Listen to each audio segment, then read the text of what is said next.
Amis de la magie, bonsoir. Nous allons nous intéresser aujourd'hui à un sujet souvent abordé, aussi bien du point de vue de la pratique magique que de celui des sciences humaines et sociales. Ce sujet, sur lequel beaucoup de choses sont dites, mais dont souvent peu sont à retenir comme réellement pertinentes, sera celui du chamanisme.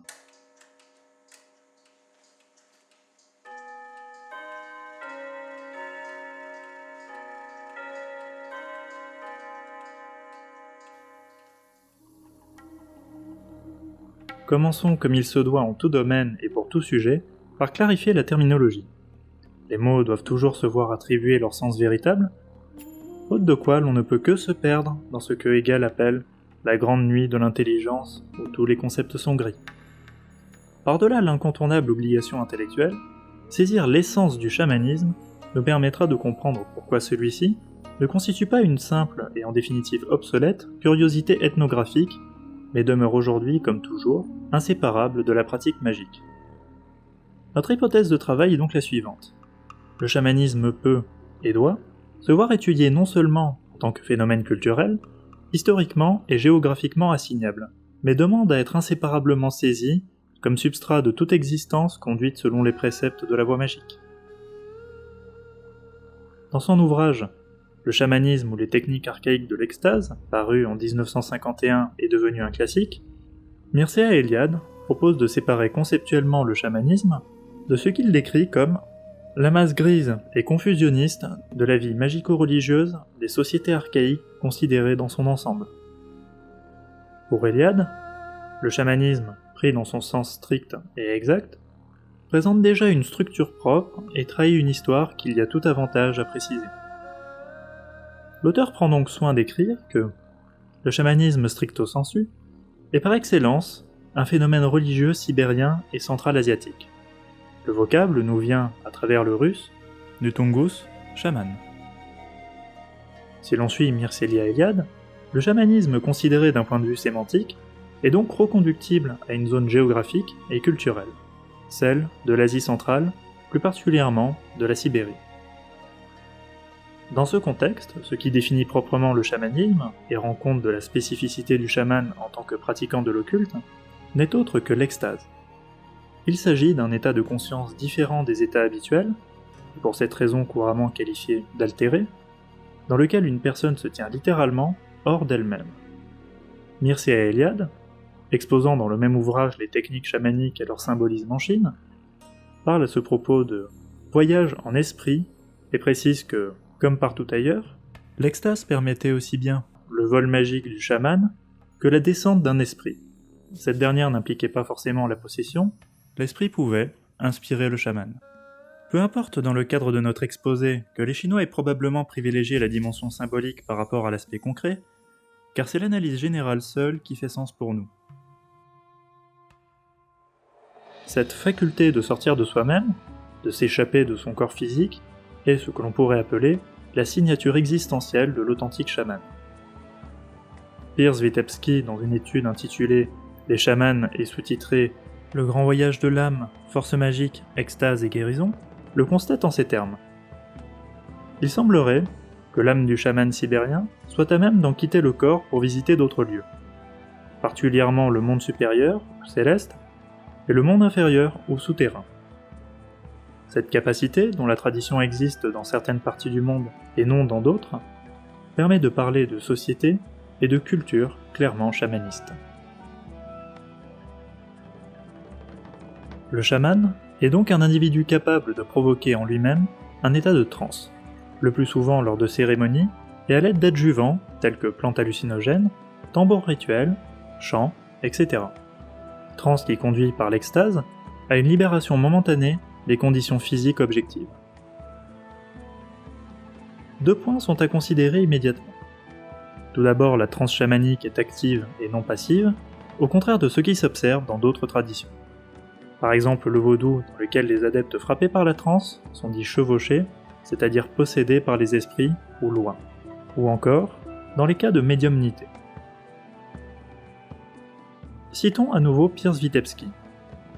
Une définition plus large inclut tout individu capable de contrôler sa transe et, en ce sens, les chamans diffèrent des autres médiums que certains esprits possèdent et dominent, comme et quand ils le choisissent.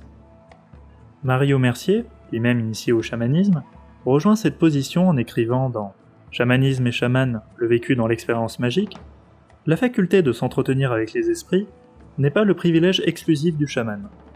De tout temps, il y a eu au sein de toutes les sociétés, de toutes les civilisations, les primitives comme les plus avancées, des humains en relation avec l'ailleurs. Les récits traditionnels en font foi. Aujourd'hui encore, les médiums, qui sont les inspirés modernes, sont en contact avec les esprits qui se présentent à eux. La question est de savoir s'ils contrôlent les forces qui les animent ou si au contraire, ils sont possédés par elles, alors que pour le chaman, la question de la possession ne se pose pas. À l'encontre des possédés vulgaires qui subissent mais ne contrôlent pas, ils ne se laissent jamais surprendre par une force aussi puissante soit-elle. Dans les relations presque quotidiennes que le chaman entretient avec les esprits dont il est essentiellement le manipulateur et jamais l'instrument, il parle beaucoup plus souvent en maître qu'en solliciteur. Dans son cas, il n'y a pas possession, il y a incorporation. Si le caractère actif de la transe constitue la première caractéristique de l'extase chamanique, sa finalité sociale en forme, dans les sociétés traditionnelles tout au moins, la seconde. Le chaman est un magicien, puisqu'il est capable d'entrer volontairement en contact avec des forces supraphysiques, ainsi qu'un maître guerrier, puisqu'il est suffisamment puissant pour contrôler ces forces. Mais il est aussi, plus largement, un agent régulateur du champ social. Dans sa contribution à l'ouvrage collectif sous la direction de Shirley Nicholson, contribution titrée « La voie de l'aventurier dans le chamanisme du Pacifique », Serge King note « Fondamentalement parlant, le chaman se sert des états altérés de conscience pour communiquer avec et influencer les forces de la nature et de l'univers, cela au profit de la société. Pour s'en rendre capable, il pratique dans tous les cas l'accumulation de pouvoir intérieur. » Voici donc les 3 traits caractéristiques du chaman. La pratique des états altérés de conscience, la maîtrise des événements en vue d'un bénéfice social, l'accumulation de pouvoir intérieur. La fonction de régulateur du champ social que possède traditionnellement le chaman peut revêtir une dimension thérapeutique, voire thaumaturgique, lorsqu'il s'agit pour celui-ci d'aller rechercher l'esprit d'un des membres du groupe. Esprit, retenu sur d'autres plans de réalité. Ces plans, inaccessibles aux hommes normaux, peuvent se situer à un niveau supérieur comme inférieur à celui dans lequel nous vivons, sans qu'il entre dans ces termes de connotation moralisatrice. Rappelons en effet que du point de vue de la connaissance traditionnelle, ce qui sépare les différents plans, c'est simplement l'intensité vibratoire de l'énergie propre à chacun d'eux, et non d'hypothétiques qualités morales. Envisagé sous cet angle, le chamanisme repose, comme l'expose Mircea Eliade dans son ouvrage déjà cité, sur une topographie cosmologique ternaire. Cet auteur écrit « La technique chamanique par excellence consiste dans le passage d'une région cosmique à une autre, de la Terre au ciel ou de la Terre aux enfers. Le chaman connaît le mystère de la rupture des niveaux. Cette communication entre zones cosmiques est rendue possible par la structure même de l'univers. Celui-ci, en effet, est conçu en gros comme ayant 3 étages, ciel, terre, enfer, reliés entre eux par un axe central.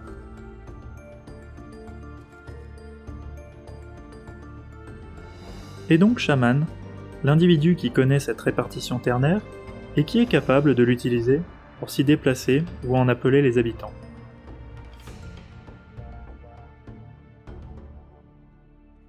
Alessandra Orlandini-Carcreff le résume lorsqu'elle écrit aux toutes premières lignes de l'introduction à son ouvrage intitulé « Chamanisme ». Le chamanisme n'est pas une religion. Il s'agit plutôt d'un système de croyances magico-religieuses qui fonde son existence sur le lien entre 3 sphères. Le monde terrestre, peuplé par les hommes, le monde souterrain des morts et le monde céleste des divinités. Cette communication s'effectue grâce à un opérateur du sacré, le chaman, qui se déplace à travers les différents univers après avoir sombré dans un état de transe. Une connaissance même sommaire des mythologies permet de constater que cette conception n'est pas l'apanage des civilisations asiatiques. Elle a en effet existé jadis sur le continent européen, avant que les religions abrahamiques n'y importent, puis n'y imposent leur propre représentation. Pour prendre un seul exemple, l'ancienne religion germanique, jadis solidement implantée en Scandinavie, se représentait un univers triplement étagé. À Midgard, le monde des êtres humains faisait pendant Asgard, celui des dieux, et Utgard, celui des êtres et forces de nature chtoniennes. Des liens existaient entre ces trois plans, tels qu'Yggdrasil, l'arbre du monde. La religion des Germains, comme les autres formes religieuses autochtones aujourd'hui également disparues, relevait du chamanisme. Alessandra Orlandini-Carcreff le souligne, allant jusqu'à voir à juste titre dans Odin le dieu chaman par excellence, car il réunissait en soi les principales fonctions de l'opérateur du sacré nordique. Par-delà l'exposition de son ancrage historique et ethnographique, ainsi que l'élucidation de ses représentations et ses spécificités opératives, la question se pose de savoir ce que le chamanisme est susceptible d'apporter aujourd'hui à des pratiquants des arts arcaniques.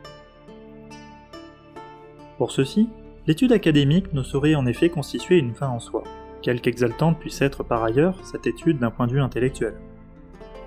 Ici, connaître, c'est vouloir, et donc inséparablement, agir. Pour reprendre le titre du remarquable ouvrage de Ghislaine et Lucien Géraldin, la magie est un savoir en action. Nous commencerons par remarquer que le chamanisme constitue la forme la plus ancienne de la magie, et donc, en quelque sorte, l'essence de celle-ci.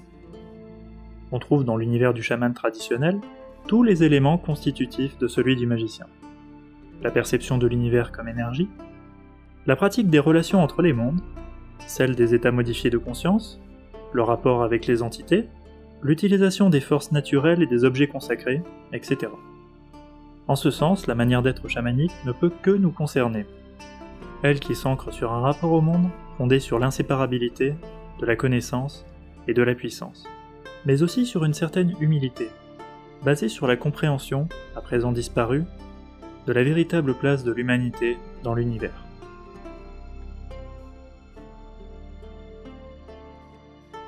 Pratiquer la magie, c'est, que l'on en soit conscient ou non, se rattacher peu ou prou au chamanisme. Mais à quelles conditions peut-on, à bon droit, se déclarer aujourd'hui explicitement chaman ?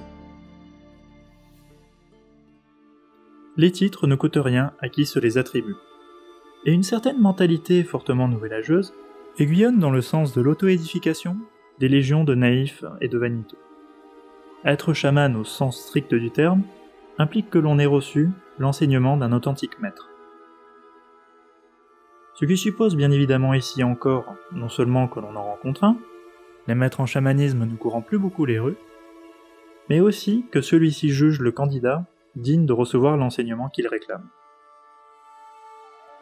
En admettant que ces deux conditions se trouvent réunies, encore faudra-t-il que le désormais apprenti chaman se révèle capable de supporter les épreuves et les souffrances nécessaires à sa formation, aussi bien physiquement que psychologiquement, et d'en triompher.